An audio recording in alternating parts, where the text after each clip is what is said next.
Chapter 1, 2000. 2 days after Grizz's execution. You're saying you would rather see Leslie dead than read in some stupid magazine article that I'm Grizz's son? That doesn't sound like you, Ginny.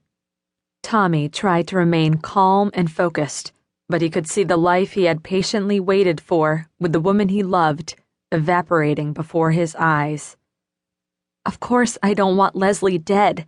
I'm just in shock. How could you and Grizz have kept this from me? I feel so stupid. Foolish. Ginny crossed her arms and rubbed her hands up and down as if to ward off a chill. She couldn't look him in the eyes. Not yet. Finally she stood, her voice quiet. I can't do this now, Tommy. I'm too angry. I cannot talk about this. I need to leave. Look at me, Ginny. He stood too, grabbing her by both shoulders. Look at me. She shrugged him off. No, I can't look at you. I can't believe the lies you let me live with all these years. Ginny, I didn't always. She interrupted him as something occurred to her. Oh, no. No. Mimi is your sister. Our daughter is really your half-sister. This time she did look at Tommy, and what he saw on her face filled him with dread. Get out. You need to leave now, she spat. He'd never seen Ginny angry like this. Never.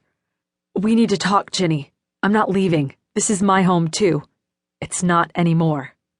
Ginny strode to the front door, hands shaking. I have to pick Jason up at Max's house. Don't be here when I get back.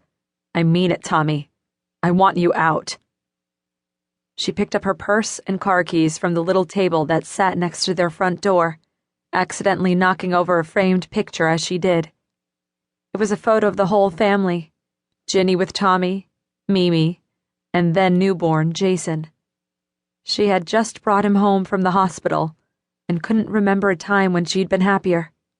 Her friend Carter had taken the picture, presenting it to them in a homemade frame as a gift. She started to pick it up, to set it back in place, then realized the picture was nothing more than a reminder of her fraudulent life, a life based on lies. She left it face down on the little table and turned to look back at Tommy once more. You said you talked to Grizz right before he died, and he said he was sorry. I don't believe you. Tears threatened, but she didn't let them fall. I only heard Grizz say he was sorry for one thing, and that was 25 years ago. She slammed the front door behind her. Backing out of the driveway a little too quickly, she sped off. Her shoulders shook as she drove, and she gasped when, in her careless haste, she almost sideswiped someone. When she reached the stop sign, she looked in her rearview mirror. The vehicle she'd almost hit was a courier van, and it was now pulling into her driveway. Doesn't matter, she thought. Whatever it is, Tommy can sign for it. She turned on her car radio, punched the button for her favorite station, one that played music from the 70s. Nights in White Satin by the Moody Blues was playing. She turned it off, took a quick right into a strip mall, and found a shady parking spot under a tree.